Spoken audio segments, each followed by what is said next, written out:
A 70-year-old man goes into a brothel. He picks out a young, pretty woman. They goop to her room, strip down, and climb into bed. The old man performs like a teenager, and the prostitute is amazed at how energetic and agile he is. She tells him that if he can do it like that again, she'll give him one. For free. He says, "Yeah, I can, but I need to take a 20-minute nap, and while I'm asleep, I need you to hold my old manhood." She agrees. He wakes up 20 minutes later and goes at it again, just as vigorously as before. The girl is amazed at the old man's stamina and repeats her freebie offer. The old man tells her that once again he'll need a 20-minute nap and she'll have to hold his willy while he's asleep. She does as he asks. He wakes up 20 minutes later and he goes at it again with even more enthusiasm than previously. The hooker catches her breath, and needing to satisfy her curiosity, she asks the old man, "I understand why you need the nap, but why do you need me to hold your willy while you're sleeping?" The old man replies, "Oh, that's just so you don't steal my wallet." An 80-year-old man had an interview with the local TV channel, and they told him, "Old man, can you tell us about a happy memory from your youth?" Old man, "One time, my donkey got lost, and all the village went out to search for, and when we found it, we were so happy we all fucked it." Journalist, "We can't share this story on TV. Can you please give us another story?" Old man, "Okay, no problem. One time, the goat of my neighbor got lost, and all the village went out to search for it. And when we found it, we were so happy we all fucked it." Journalist, "Listen, old man, these stories are too shocking for us to put them on TV. Can you share a story without any animal, please?" The old man scratches his head and thinks for a moment, then says, "One time, our neighbor Maria got lost, and all the village went out to search for her. And when we found her, we were so happy we all fucked her." The journalist, visibly annoyed by the old man's stories, shout, "Old man, can you tell us a sad story from your youth?" The old man sighs and his eyes are watery and says, "One time, I got lost." An 88-year-old man came to the hospital and said to the doctor, "Doctor, my 18-year-old wife is pregnant with my child." The doctor paused and said, "There was a master bear shooter in a village. He never missed a shot, but one day he was in a hurry and took his umbrella instead of his rifle by mistake. When he encountered a bear, he still didn't realize his mistake and pointed the umbrella and shot the bear. The bear lay dead with a bullet in his heart." The old man said, "That's stupid.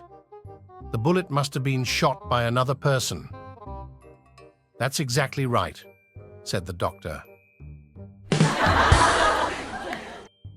John, a wealthy 60-year-old man, shows up at the country club one day with his new wife, a smoking hot 22-year-old blonde. His buddies are amazed. There is no way someone that young and attractive would agree to marry an old geezer like you. How did you pull it off? "It's simple," John says. "I lied to her about my age." "Did you tell her you were 50? His friends ask. John shakes his head. "No. There is no way she could believe you were 40. John shakes his head again. "So how old did you tell her you were exactly?" John smiles and says 85. An old Soviet communist lies on his deathbed, on the verge of death. His friends are gathered around him, all somber. The old man turns to one of them and says, "Dmitri, remember in 1921 you were almost executed? Well, you should know that I ratted you out to the Cheka.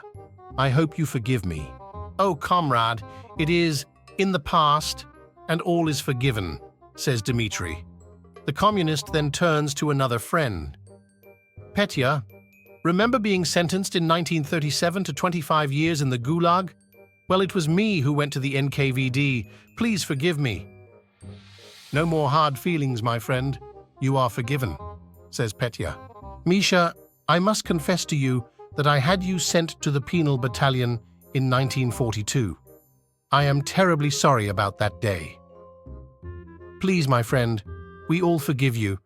You may go in peace, says Misha.